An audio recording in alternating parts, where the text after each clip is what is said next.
গিয়ে উনি হেদায়েত করার চেষ্টা করলেন, করলেন দিনে করলেন, দিনের আলো করলেন, রাত অন্ধকারে করলেন, নিরিবিলি করলেন, নির্জনে করলেন, একা একা ডাকলেন, বাড়ি বাড়ি ডাকলেন, মাঠে ময়দানে ডাকলেন, ঘাটে ডাকলেন, কমের লোক তার কথা শুনলো না। আল্লাহ গো, তোমার কাছে যখন দোয়া করে দিল, আমি এরা আমার কথা শুনবে না, এরা আমার কথা শুনবে না, তাদের প্রতি আযাব প্রেরণ করে দাও। দোয়া কবুল হয়ে গেল।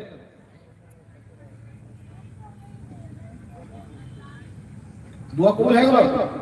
ইউনূস আলাইহিস সালাম আযাব আসমানে বাউরি খাচ্ছে, আগুন বর্ষণ হবে, আপনাদের দোয়া করেছেন আগুন বর্ষণ হবে।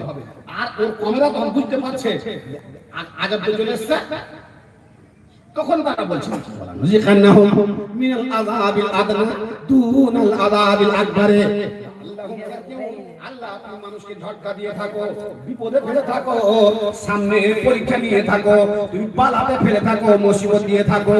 আল্লাহ গো, বালা মুসিবতে ফেলার পরে মানুষগুলো যেন নিজের রাস্তায় আসতে পারে, তোমার পথে ধাবিত হতে পারে, ইসলামের পথে